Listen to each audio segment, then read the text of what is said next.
Physical quantities and measurements. तो हम सबसे पहले फिजिकल क्वांटिटीज से शुरू कर लेते हैं, ठीक है जी। इसी चैप्टर के टाइटल का जो वर्ड है वो है फिजिकल क्वांटिटीज। अच्छा देखें, फिजिकल क्वांटिटीज का मतलब ये है कि मेजरेबल क्वांटिटीज। मेजरेबल क्वांटिटी का मतलब ये है कि वो क्वांटिटी जिसको आप मेजर कर सकते हैं, जिसको आप नाप सकते हैं, जिसको आप तोल सकते हैं, वो क्वांटिटीज क्या कहलाती हैं? Measurable quantity. तो उसको हम कहते हैं फिजिकल क्वांटिटी। सो हम इन फिजिक्स में हम ये कहते हैं कि in physics all the measurable quantities are called physical quantities. All the measurable quantities are called physical quantities. अच्छा, फिजिकल क्वांटिटी की मेजर करने की जब मैं बात करता हूँ तो इसका मतलब है कि मैं दो चीज़ों की बात कर रहा हूँ। कैसे? लेट्स से हमारे पास ये मार्कर है और मैं आपको कहता हूँ कि जी इस मार्कर की लेंथ को मेजर कर रहे हैं। मैं क्या कह रहा हूँ? इस मार्कर की लेंथ को मेजर करें। और आप कहते हैं कि जी इट इज़ 4 सेंटीमीटर, ठीक है। तो आपने जो मुझे लेंथ बताई है उसमें दो चीज़ें बोली हैं, 4 सेंटीमीटर। तो ये जो 4 है ये इस फिजिकल क्वांटिटी का न्यूमेरिकल मैग्नीट्यूड है, न्यूमेरिकल वैल्यू है, न्यूमेरिकल वैल्यू या मैग्नीट्यूड।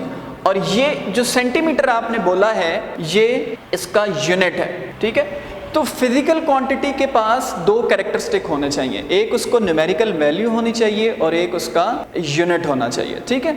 सो आपके पास जितनी भी मेजरेबल क्वांटिटीज़ हैं उनको फिजिकल क्वांटिटीज़ कहा जाता है, ठीक है। आप इसके अपोजिट जो हैं, फॉर एग्जांपल आप कहते हैं जी the person ABC is very happy today. कितना हैप्पी है? You can't measure the happiness. So आप उसको मेजर नहीं कर सकते तो वो फिजिकल क्वांटिटी नहीं है, ठीक है। सो जिस चीज़ को मेजर करेंगे वो फिजिकल क्वांटिटी है। मेजर करेंगे तो दो कैरेक्टरिस्टिक होने चाहिए। क्या क्या होना चाहिए? न्यूमेरिकल वैल्यू होनी चाहिए और यूनिट होना चाहिए, ठीक है जी। सो ये आपके पास होती हैं फिजिकल क्वांटिटीज़। अच्छा, फिजिकल क्वांटिटीज़ की हमारे पास दो टाइप्स होती हैं, हम उन टाइप्स को जल्दी से देख लेते हैं। फिजिकल क्वांटिटीज़ क्या हैं? Measurable quantities.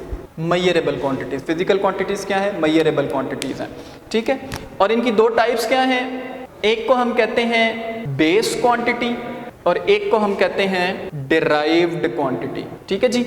बेस क्वांटिटी को फंडामेंटल क्वांटिटी भी बोला जाता है। क्या बोला जाता है इसको? फंडामेंटल क्वांटिटी भी बोला जाता है। अच्छा देखिए, बेस क्वांटिटीज जो है आपको वर्ड से पता चल रहा है बेस, ठीक है, या इसको हम फंडामेंटल भी कहते हैं। तो बेस क्वांटिटी का जब मैं वर्ड कह रहा हूं तो इसका मतलब ये है कि आई एम टॉकिंग अबाउट कि ये जो बात है ये बड़ी किसी बेसिक, बेस का मतलब ही बेसिक है, फाउंडेशन है, ठीक है। सो बेस क्वांटिटीज का मतलब ये है जो बेसिक हैं, जिनकी बेस पर बाकी सारी क्वांटिटीज को डिस्क्राइब किया जाएगा। समझ गए बात को? सो ये कितनी है? ये 7 है। Base quantities are 7 in number, ठीक है। जो बेसिक हैं, जो फाउंडेशन है फिजिकल क्वांटिटीज की, वो क्या है? ये 7 क्वांटिटीज हैं। ये 7 क्वांटिटीज कौन कौन सी हैं? Length, mass, time, temperature, electric current, intensity of the light और अमाउंट ऑफ द सब्सटेंस, ठीक है। ये हमारी बुक में मेंशन हुई हुई हैं तो इसलिए इसको यहाँ पे एक्सप्लेन करने की ज़रूरत है। सो ये बेसिक क्वांटिटीज़ हैं और इनके फिर आगे यूनिट्स हम चल के पढ़ते जाएंगे साथ साथ। सो बेस क्वांटिटीज़ वो हैं जो बेसिक हैं, जिनकी बेस के ऊपर बाकी सारों को हम डिस्क्राइब कर सकते हैं। जबकि डिराइव्ड क्वांटिटी क्या है? डिराइव्ड क्वांटिटी का मतलब ये है कि डिराइव्ड क्वांटिटीज़ खुद से कोई एग्जिस्टेंस नहीं है इनकी। आपको वर्ड से पता चल रहा है ना, डिराइव्ड का मतलब होता है जो किसी से बने, जो किसी चीज से मिलकर बने। सो डिराइव्ड क्वांटिटी का मतलब ये है कि इनकी अपनी एग्जिस्टेंस कोई नहीं है, ठीक है। इनकी अपनी एग्जिस्टेंस कोई नहीं है। In fact they are described on the basis of base quantities. They are described on the basis of base quantities. देखिए, डिराइव्ड क्वांटिटीज को हमें बनाने की जरूरत इसलिए पड़ी है क्योंकि हमारे पास फिजिकल क्वांटिटीज बहुत ज़्यादा हैं और फिर हम उन सारों की उन सारों को याद रखना और उन सारों के फिर आगे यूनिट्स को याद रखना, सो वो एक हेक्टिक काम है। सो हमने बेस क्वांटिटीज़ डिफाइन कर दी, उनकी बेस पर हमने डिराइव्ड क्वांटिटीज़ और फिर डिराइव्ड क्वांटिटीज़ के डिराइव्ड यूनिट्स बना लेंगे हम आगे चल के। समझ गए बात को यहाँ तक? सो डिराइव्ड क्वांटिटी का मतलब ये है जो described on the basis of base quantities. खुद से इनकी कोई एक्सप्लेनेशन नहीं है, खुद से कोई इनकी डेफिनेशन नहीं है, बल्कि खुद से कोई एग्जिस्टेंस नहीं है, खुद नहीं बने ये, बल्कि बेस क्वांटिटीज से मिलकर बने। ठीक हो गया जी। सो ये हमारे पास फिजिकल क्वांटिटीज़ के कुछ दो डिविजन्स हैं, जिसको हम कहते हैं बेस क्वांटिटी और एक को हम कहते हैं डिराइव्ड क्वांटिटी। क्लियर है जी यहाँ तक? अच्छा, इसके बाद जो हमने चीज़ एक्सप्लेन करनी है वो है बेस यूनिट और डिराइव्ड यूनिट, ठीक है, बेस यूनिट और डिराइव्ड यूनिट। लेकिन बेस यूनिट और डिराइव्ड यूनिट को स्टार्ट करने से पहले हमें यूनिट्स के बारे में पता होना चाहिए। मैं इसको अगर इस तरह से लिख लूँ, base quantity, quantities, derived quantities, इन दोनों को बेस क्वांटिटी को जिस यूनिट में मेजर किया जाता है, जिस यूनिट में मेजर किया जाता है उसको बेस यूनिट कहते हैं, और डिराइव्ड क्वांटिटी को जिस यूनिट में मेजर किया जाता है उसको डिराइव्ड यूनिट कहते हैं। ठीक है, ये सिंपल सी डेफिनेशन है। अभी हम समझ लेते हैं कि यूनिट से हमारी क्या मुराद है। ठीक है, हम यूनिट को भी पढ़ लेते हैं और साथ ही नेशनल सिस्टम ऑफ यूनिट्स जो है उसको भी पढ़ लेते हैं। ठीक है, सबसे पहले हम बात कर रहे हैं यूनिट की, बल्कि यूनिट को भी डिफाइन करने से पहले अगर हम एक और वर्ड देख लें, उसको पहले देख लेते हैं, मेजरमेंट। ठीक है, इसी टॉपिक को हम कंबाइन करेंगे इंटरनेशनल सिस्टम ऑफ यूनिट्स के साथ। देखिए, मेजरमेंट का क्या मतलब है, किसी चीज को नापने का, किसी चीज को तौलने का क्या मतलब है, to compare it with a standard, to compare some quantity. It का मतलब है जो भी चीज आप मेजर कर रहे हैं, जो भी चीज आप नाप रहे हैं, उसको कैसे नापना है, किसी स्टैंडर्ड के साथ मेजर करना है। अब वो स्टैंडर्ड क्या है हम देख लेते हैं। देखें, आप शॉपकीपर के पास जाते हैं और उससे 5 kg शुगर परचेज करते हैं। ठीक है, तो शॉपकीपर क्या करता है कि एक एंड पे, एक पैन पे वो 5 kg का वेट रखता है और एक पैन में वो 5 kg शुगर को डालना शुरू कर देता है। सो वो जो शुगर डाल रहा है वो उसकी क्वांटिटी को जो दूसरे पैन में 5 kg का वेट रखा हुआ है उसके साथ कंपेयर कर रहा है कि वो जो शुगर है वो उस 5 kg के वेट के मुताबिक से कितनी ज़्यादा या कितनी कम है, कंपैरिजन कर रहा है। ठीक है, आप कपड़ा लेने जाते हैं और लेट्स से आपने 5 मीटर क्लॉथ्स लेना है, तो वो जो शॉपकीपर है वो जो उसके पास वो जो मीटर की रॉड है वो उसके साथ उसको कंपेयर कर रहा है। बात समझ रहे हैं ना, कि वो जो आपका कपड़ा है वो उस मीटर से कम है या ज़्यादा है। ठीक है, सो कंपैरिजन करना, किसी भी क्वांटिटी को मेजर करने का मतलब ये है कि किसी स्टैंडर्ड के साथ कंपैरिजन करना। और ये जो स्टैंडर्ड है जिसके साथ आप कंपेयर करते हैं, बात समझ रहे हैं, ये जो स्टैंडर्ड है जिसके साथ आप कंपेयर करते हैं ये स्टैंडर्ड यूनिट कहलाता है। ये स्टैंडर्ड क्या कहलाता है, यूनिट कहलाता है। ये स्टैंडर्ड यूनिट कहलाता है। समझ के बात को।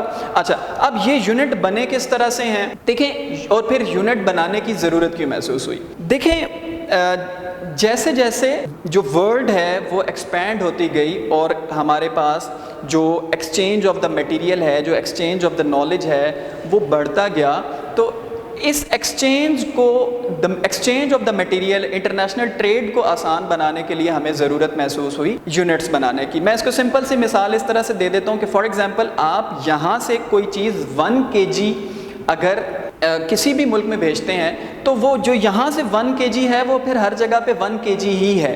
क्यों? क्योंकि वो जो 1 kg है वो स्टैंडर्ड बन गया है सबके लिए, वो 1 kg यूनिट बन गया है सबके लिए, वो सब ने उस 1 kg को ही फॉलो करना है। ठीक है, बात समझ रहे हैं ना। टेम्परेचर केल्विन में आप बोलेंगे तो वो सबके लिए बराबर है। क्यों? क्योंकि सब उस एक स्टैंडर्ड को फॉलो कर रहे हैं, उस एक यूनिट को फॉलो कर रहे हैं। हाँ, ये पॉसिबिलिटी है कि किसी भी क्वांटिटी के एक से ज़्यादा यूनिट हो सकते हैं। ठीक है, लेकिन सिस्टम इंटरनेशनल ने हमें एक यूनिट स्पेसिफिक दे दिए हैं कुछ क्वांटिटीज़ के। अच्छा, अब ये यूनिट बने किस तरह के, जब हमें इस चीज़ की ज़रूरत महसूस हुई कि इंटरनेशनल या नेशनल लेवल पर जो एक्सचेंज ऑफ द मटेरियल है उसको इजी बनाने के लिए हमारे पास कुछ ऐसा कॉमन मेथड होना चाहिए। ठीक है, सो 1960 में पेरिस के अंदर, पेरिस में एक कॉन्फ्रेंस हुई जिस इंटरनेशनल वेट्स एंड मेजर्स के ऊपर। ठीक है, उसमें तमाम जो मुल्क हैं उन्होंने कॉमन कंसेंसस के साथ कुछ यूनिट्स को डिफाइन कर लिया। उन्होंने क्या किया, वहाँ पर कुछ कॉमन यूनिट्स को डिफाइन कर लिया, वो सारों के लिए एक ही हैं। ठीक है, तो ये जो ऑफिस है इसको कहा जाता है bureau of weights and measures. ठीक है, bureau of weights and measure. तो वहाँ पे उनकी जो कॉन्फ्रेंस हुई, उन्होंने वहाँ पर इन सारे यूनिट्स को डिफाइन कर लिया। अच्छा, कोई भी जो किसी भी चीज़ का यूनिट बनता है, उस यूनिट में 2-3 कैरेक्टरिस्टिक्स होने चाहिए, तब जो है वो यूनिट कहलाता है। किसी भी चीज़ आप नापने को, कंपेयर करने का तो किसी भी चीज़ के साथ कर सकते हैं, ठीक है, लेकिन क्या वो कंपैरिजन एक यूनिट के साथ हो रहा है? ये यूनिट जो है, यूनिट के कैरेक्टरिस्टिक में एक तो सबसे कॉमन चीज़ ये है कि एक्सेप्टेबिलिटी होनी चाहिए। सिर्फ आपके बना लेने से जो है वो यूनिट नहीं बन जाता, बल्कि वो कॉमन एक्सेप्टेबिलिटी होनी चाहिए, सब लोग उसको एक्सेप्ट करते हो, उस यूनिट को तमाम लोग मानते हो, वो कॉमन एक्सेप्टेबिलिटी होनी चाहिए, ठीक है जी। वो अप्रोचेबल होना चाहिए हर एक के लिए, वो यूनिट सब के लिए अप्रोचेबल होना चाहिए, ठीक है, और वो यूनिट इनवेरिएबल होना चाहिए, उसमें किसी किस्म की कोई चेंजिंग्स नहीं होनी चाहिए वो, ठीक है। ऐसा ना हो कि वो जो 1 kg आपने डिफाइन कर लिया, वो साल बाद वो 1 kg कि वो डायमेंशंस रहे ही ना, ठीक है, तो वो इनवेरिएबल होना चाहिए। तो ये यूनिट कोई भी आपने डिफाइन करना है तो उसमें जो यूनिट की कैरेक्टरिस्टिक हैं वो कॉमन एक्सेप्टेबिलिटी है, अप्रोचेबल होना चाहिए, इनवेरिएबल होना चाहिए। सो ये जो सिस्टम इंटरनेशनल है या इंटरनेशनल सिस्टम ऑफ यूनिट्स हैं, इसने हमें जो हमारे बेसिक यूनिट्स हैं वो डिफाइन कर दिए हैं। उसमें लेंथ, वेट, मास, टाइम, इन सारों के यूनिट वहाँ पे मौजूद हैं, ठीक है। इस सिस्टम के आने से पहले भी हमारे पास चीज़ों को मेजर करने के सिस्टम्स मौजूद थे, जिसमें CGS सिस्टम है, FPS सिस्टम वगैरह हैं, लेकिन वो with the passage of international system of units आने के बाद वो सिस्टम हमने डिस्कार्ड कर दिए हैं, ठीक है, वो सिस्टम हमने डिस्कार्ड कर दिए हैं। कुछ यूनिट्स उसमें से अभी भी शायद यूज़ होते हैं, लेकिन नॉर्मली हमने इंटरनेशनल कम्युनिटी को एक प्लेटफॉर्म पर जमा करने के लिए जो एक कॉमन सिस्टम ऑफ यूनिट्स बना लिया है, ताकि सारे लोग इंफॉर्मेशन की एक्सचेंज को ईजिली एक्सचेंज पॉसिबल हो सके वो, ठीक है जी। सो ये था कुछ basic international system of units के हवाले से, जिसमें हमने देखा है कि यूनिट एक्चुअली होता क्या है, वो बनता किस तरह से है, उसकी कैरेक्टरिस्टिक्स क्या होती हैं, और फिर इंटरनेशनल सिस्टम ऑफ यूनिट्स में जो 1960 में हमारे पास जो कॉन्फ्रेंस हुई थी ऑन वेट्स एंड मेजरमेंट्स, उसमें उन्होंने किस तरह से जो है वो कॉमन कंसेंसस के साथ सिर्फ और सिर्फ जो है वो जितने भी वेट्स एंड मेजरमेंट्स के यूनिट्स हैं उनको डिफाइन कर लिया। और ये सारे वेट्स एंड मेजरमेंट्स के जो स्टैंडर्ड्स हैं, जो कंपैरिजन जिसके साथ हमने करना है, वो उस ऑफिस में वहाँ पर मौजूद हैं, ठीक है।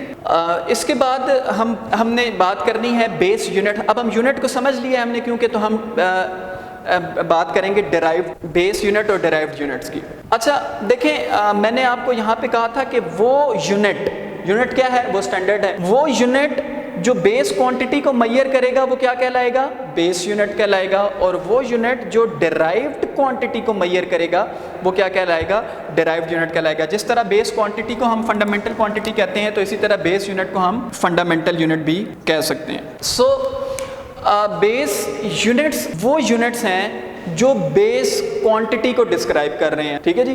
बेस यूनिट्स वो यूनिट्स हैं जो बेस क्वांटिटी को डिस्क्राइब कर रहे हैं, जो बेस क्वांटिटी को मेजर कर रहे हैं, ठीक है, सिंपल, विच मेजर बेस क्वांटिटी, जो बेस क्वांटिटी को मेजर कर रहे हैं, ठीक है। बेस क्वांटिटीज़ हमारे पास क्या थी, length, mass, time, temperature, electric current, intensity of the light, amount of the substance, ठीक है। सो लेंथ का यूनिट जो है वो मीटर है, टेम्परेचर का जो है वो केल्विन है, अमाउंट ऑफ द सब्सटेंस का जो है वो मोल है। इसी तरह ये सारी क्वांटिटीज़ के जो यूनिट हैं उनके यूनिट, लेट्स से अगर हमारे पास यूनिट है अमाउंट ऑफ द सब्सटेंस, तो उसका जो यूनिट है वो है मोल, और उसका जो सिंबल है वो मोल, MOL, मोल, ठीक है। सो इस तरह से जितनी भी बेस क्वांटिटीज़ हैं, 7 बेस क्वांटिटीज़ हैं, 7 की 7 बेस क्वांटिटीज़ के हमारे पास यूनिट्स हैं, और 7 की 7 बेस क्वांटिटीज़ के हमारे पास वो सिंबल्स भी हैं, ठीक है जी। डिराइव्ड यूनिट्स, जिस तरह हमने कहा था कि डिराइव्ड क्वांटिटी खुद से नहीं बनी बल्कि किससे बनी है, जो डिराइव्ड क्वांटिटी है वो खुद से नहीं बनी बल्कि किससे बनी है, बेस क्वांटिटी से बनी है। तो सेम इज द केस, जो डिराइव्ड यूनिट है इसको हमने डिराइव किया है किससे, बेस यूनिट से। इसको हमने किससे डिराइव किया है, बेस यूनिट से डिराइव किया। कैसे, लेट्स से हमारे पास वेलोसिटी एक डिराइव्ड क्वांटिटी है। वेलोसिटी क्या है, डिराइव्ड क्वांटिटी है, ये स्पीड कह लें या वेलोसिटी कह लें। इसका फॉर्मूला है मीटर पर सेकेंड, ठीक है, जिसको हम नॉर्मली इस तरह से कहते हैं distance covered per unit time, ठीक है। तो अच्छा अब देखें हमारे पास एक्चुअली क्या था, जो डिराइव्ड यूनिट की हम बात करें, ठीक है। सो हमारे पास वेलोसिटी थी मीटर पर सेकेंड, ठीक है। तो अब ये हमारे पास मीटर पर सेकंड जो यूनिट है ये कोई एग्जिस्टेंस नहीं थी इसकी, बल्कि हमने इसको बनाया है। किन यूनिट से बनाया है? बेस यूनिट से। क्यों? क्योंकि देखें ना, मीटर जो है ये हमारे पास लेंथ का यूनिट था और जो एस जो था टाइम का यूनिट सेकंड था, ठीक है। तो हमने मीटर और मीटर पर सेकंड को कंबाइन करके मीटर पर सेकंड बना लिया, जो कि इसका यूनिट है। एक डिराइव्ड यूनिट है, derived quantity. Velocity derived quantity है ना, तो इसका जो यूनिट होगा वो कौन सा होगा? डिराइव्ड यूनिट होगा। और डिराइव्ड यूनिट किससे बनेगा? बेस यूनिट से बनेगा। तो इसका यूनिट क्या है? मीटर पर सेकंड। तो मीटर और सेकंड कौन सा यूनिट है? बेस यूनिट है। ठीक है जी, बात यहां तक समझ गए। सो इसके बाद हम डिराइव्ड यूनिट की एक दो एग्जांपल्स और देख लेते हैं, ताकि जो बेहतर क्लियर हो सके हमारे पास चीज़ें। इसी तरह देखिए, हमारे पास जो बेस यूनिट है वो लेंथ है, ठीक है। बेस यूनिट लेंथ है, लेकिन मैं इस लेंथ से वॉल्यूम डिराइव कर लेता हूँ। समझ रहे हैं? मैं इस लेंथ वॉल्यूम का यूनिट डिराइव कर लेता हूँ। वॉल्यूम किसके बराबर होता है? वॉल्यूम जो है वो इक्वल होता है length multiply by breath multiply by height के इक्वल होता है, ठीक है। सो लेंथ को भी मीटर्स में मैंने लिखना है, ब्रेथ को भी मीटर्स में लिखना है, हाइट को भी मीटर्स में लिखना है, तो मेरे पास क्या बन जाएगा? Metre cube. तो मीटर क्यूब खुद से तो कोई यूनिट नहीं था, मीटर क्यूब खुद से तो कोई यूनिट नहीं था ना, जो खुद से जो बेसिक यूनिट था क्या था? वो मीटर था, ठीक है। तो मीटर क्यूब मैंने डिराइव किया है, मीटर क्यूब मैंने डिराइव किया है, ठीक है। इसी तरह अगर एरिया हो तो लेंथ मल्टीप्लाई बाय ब्रेथ वो मीटर स्क्वायर बन जाएगा। तो मीटर स्क्वायर खुद तो नहीं था, बल्कि मैंने कहां से बनाया है? मीटर से बनाया है। सो मीटर से मैंने डिराइव कर लिया है मीटर स्क्वायर एरिया का यूनिट। मीटर से यानी लेंथ जो थी ना, लेंथ क्या था? बेसिक यूनिट था, उससे मैंने डिराइव कर लिया है वॉल्यूम यानी मीटर क्यूब। समझ रहे बात को? ठीक है। इसी तरह एक्सेलरेशन है, मीटर पर सेकंड स्क्वायर। तो एक्सेलरेशन खुद से तो कोई यूनिट नहीं है, बल्कि कहां से बना है? बेस यूनिट से बना है। क्यों? क्योंकि मीटर भी बेस यूनिट है, मीटर सेकंड भी बेस यूनिट है। सो इस तरह से बेस क्वांटिटी को डिफाइन जो करेगा वो बेस यूनिट होगा, और डिराइव्ड क्वांटिटी को जो डिफाइन करेगा वो डिराइव्ड यूनिट होगा। डिराइव्ड यूनिट खुद से नहीं बनता, बल्कि they are derived in terms of base quantities, ठीक है जी। सो ये हमारे पास फिजिकल क्वांटिटीज और फिर उनके यूनिट्स हमने देखे कि बेस क्वांटिटीज क्या हैं, डिराइव्ड क्वांटिटीज क्या हैं, और इसी तरह बेस यूनिट क्या हैं और डिराइव्ड यूनिट्स क्या हैं। नेक्स्ट जो टॉपिक है प्रीफिक्सेस। देखें जी, वर्ड है प्रीफिक्सेस। अच्छा देखें, वर्ड को अगर आप देखें तो आपको इसमें दो पोर्शन नज़र आ रहे हैं, जिसमें से एक वर्ड है प्री, ठीक है। सो प्री का मतलब ही है प्रीवियस, प्रायर, बिफोर। पहले आने वाले कोई वर्ड्स हैं या कोई लेटर्स हैं, ठीक है। इसको एक्सप्लेन करने से पहले हम एक एग्जांपल कंसीडर कर लेते हैं जी। लेट्स से आप देखते हैं 5 सेंटीमीटर, समटाइम्स आप सुनते हैं जी 5 मिलीमीटर्स। डिस्टेंस दो सिटीज़ के दरमियान आप कहते हैं जी वो किलोमीटर्स में है। लेट्स से पिंडी से इस्लामाबाद का लाहौर का डिस्टेंस है जी 400 किलोमीटर्स। तो आप ये देखें कि एक चीज़ इन तीनों यूनिट्स में कॉमन है, और वो क्या है? मीटर, ठीक है। तीनों यूनिट्स में एक चीज़ कॉमन है और वो क्या है? मीटर। लेकिन मीटर से पहले आप देखें कि हमने कुछ वर्ड्स ऐड किए हुए, कुछ लेटर्स ऐड किए हुए हैं, ठीक है। सो ये जो यूनिट से पहले वर्ड या लेटर ऐड किए गए हैं ये कहलाते हैं प्रीफिक्सेस, क्योंकि ये पहले ऐड किए गए हैं, ये कहलाते हैं प्रीफिक्सेस। हमारे पास तकरीबन हमारी बुक में जो गिवन है 15 या 16 कॉमनली यूज्ड प्रीफिक्सेस हैं, जो कि 10⁻18 से लेकर 10⁻³ तक डिफरेंट वैल्यूज़ हमारे पास शो करते हैं। अच्छा, प्रीफिक्सेस को यूज़ करने का रीज़न क्या है? प्रीफिक्सेस यूज़ करने का रीज़न ये है कि ये आपकी जो लार्जर वैल्यूज़ हैं उनको कंप्रेस कर देते हैं, ठीक है। उनको कंप्रेस कर देते हैं, उनको शॉर्ट फॉर्म में रिप्रेजेंट कर देते हैं, जिससे एरर के चांसेस जो हैं वो रिड्यूस हो जाते हैं। ये बात याद रखनी है कि किसी भी वैल्यू में डबल प्रीफिक्सेस कभी भी यूज़ नहीं हो सकते। लेट्स से आपके पास एक वैल्यू है अगर ग्राम्स, ठीक है, तो हमें पता है कि किलो एक प्रीफिक्स है विच इज़ इक्वल्स टू 10⁻³ तो मैं अगर इस 10⁻³ की जगह 20,000 और यहाँ पे इस 10⁻³ की जगह किलोग्राम लिख देता हूँ, स्मॉल के स्मॉल g लिख देता हूँ, तो अब ये मेरी वैल्यू कंप्रेस हो गई है। अब यहाँ पे ये अगेन 10⁻³ बन रहा है, बट इसकी जगह मैं दोबारा से किलो नहीं लिख सकता, डबल प्रीफिक्स हम यूज नहीं कर सकते, डबल प्रीफिक्स हम यूज नहीं कर सकते, ठीक है जी। तो ये प्रीफिक्स का पहला रूल हो गया। दूसरी बात ये कि प्रीफिक्स जो हैं बेटा, ये बेस और डिराइव्ड दोनों क्वांटिटीज के साथ यूज हो सकते हैं। प्रीफिक्सेस बेस और डिराइव्ड दोनों क्वांटिटीज के साथ यूज हो सकते हैं, ठीक है जी। कैसे, हम एक एग्जांपल देख लेते हैं जी। लेट्स से हमारे पास एक एग्जांपल है, हम बुक की एग्जांपल को फॉलो कर लेते हैं।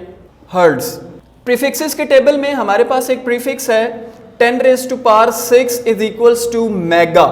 तो मैं इस 10⁻⁶ की जगह पे कैपिटल M यानी मेगा हर्ट्ज इंसर्ट कर देता हूं, पुट कर देता हूं, ठीक हो गया। अच्छा, अब देखें, अगर मैं लेट से यहां पर पॉइंट लगा देता हूं तो मैं इस वैल्यू को इंटू 10⁻³ लिख सकता हूं, ठीक है जी। इसको 10⁻³ लिख सकता हूं। यहां पे मेरे पास मेगा है, मेगा हर्ट्ज। अच्छा, मेगा बराबर होता है 10⁻⁶ के, और यहां पर मेरे पास है 10⁻³, तो ये बन जाता है 10⁻⁹। प्रीफिक्स के टेबल में अगर आप देखें तो 10⁻⁶ और 10⁻³ यानी 10⁻⁹ हो गया।